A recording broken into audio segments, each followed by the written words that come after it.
Bijapur today news live.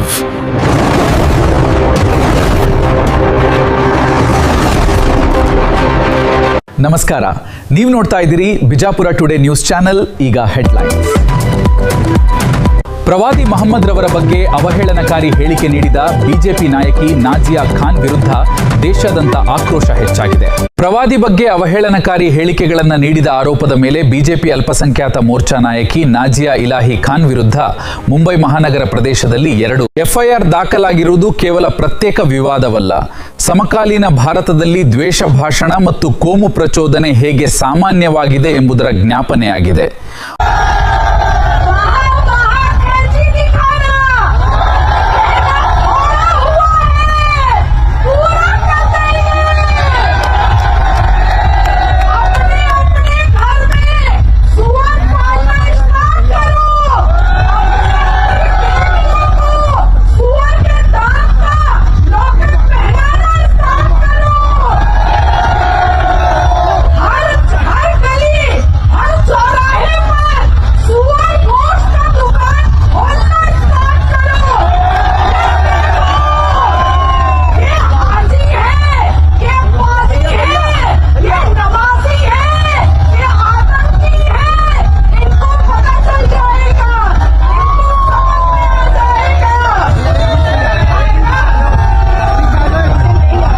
ಭಾರತದಲ್ಲಿ ಈ ಹಿಂದೆ ಯಾವುದೇ ಧರ್ಮದ ವ್ಯಕ್ತಿಯ ಬಗ್ಗೆ ಅವಹೇಳನ, ಸಾರ್ವಜನಿಕ ಅಪಹಾಸ್ಯ ಮಾಡುವುದು ರಾಜಕೀಯವಾಗಿ ವ್ಯಾಪಕ ಖಂಡನೆ ವ್ಯಕ್ತಪಡಿಸುತ್ತಿದ್ರು.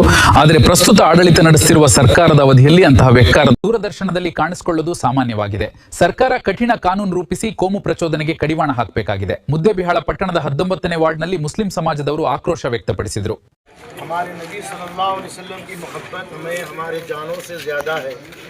हम हमारे नबी से मोहब्बत हमारी जानों, अपने मालों, अपने औलाद से ज़्यादा करते हैं।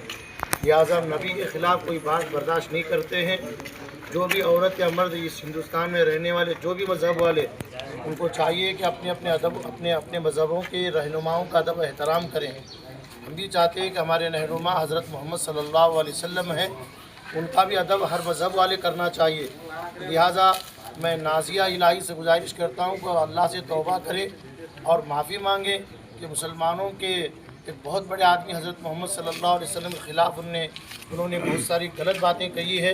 हम हुकूमत से गुजारिश करते हैं हुकूमत इनके ख़िलाफ़ सख्त से सख्त कार्रवाई करें और नाजिया इलाही के ख़िलाफ़ एफआईआर दर्ज करें, इनको सख्त से सज़ा देने की फिक्र करें.